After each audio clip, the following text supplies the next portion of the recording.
महायुतीची पत्रकार परिषदेमध्ये खुर्चीवरून मानापमान नाट्य रंगलं। तटकरेंना बाजूला करून बावनकुळे बसले होते खुर्चीमध्ये आणि त्यामुळे या ठिकाणी मानापमान नाट्य रंगल्याचं पाहायला मिळालं। बावनकुळेंनी मध्यभागाची खुर्ची पटकावली तर महायुतीमध्ये सगळं काही आलबेला आहे का असा सवाल यामुळे उपस्थित होतोय।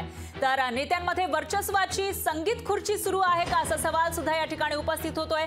आज महायुतीमधील जे 3 पक्ष आहेत त्यांची पत्रकार परिषद होती, संयुक्त पत्रकार परिषद, पण त्यामध्ये संगीत खुर्ची रंगल्याचं दिसून आलेलं आहे आणि त्यामुळे मानापमान नाट्य रंगल्याचं या ठिकाणी दिसून आलं। महायुतीच्या पत्रकार परिषदेमध्ये खुर्चीवरून हे नाट्य रंगलं होतं। तटकरेंना बाजूला करून बावनकुळे हे मध्यभागाच्या खुर्चीवर बसले आणि त्यामुळे महायुतीमध्ये सगळं काही आलबेला आहे का असा सवाल उपस्थित होतो आणि त्याचबरोबर महायुतीमधील नेत्यांमध्ये वर्चस्वाची संगीत खुर्ची तर सुरू नाहीये ना असाही सवाल सामान्य लोकांच्या मनात उपस्थित होतोय।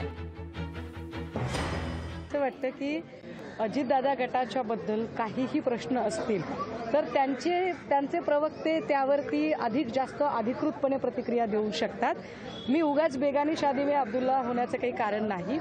माझ्या पक्षाच्या संबंधाने जर प्रश्न असेल तर निश्चितपणे मी त्याची उत्तरं द्यावीत, पण भाजपा आणि अजितदादांचा गट या दोघांचं जर त्यांचं मियाँ बीवी राजी तो क्या करेगा सुषमा काजी, तो मी कशाला त्याच्यामध्ये पडू।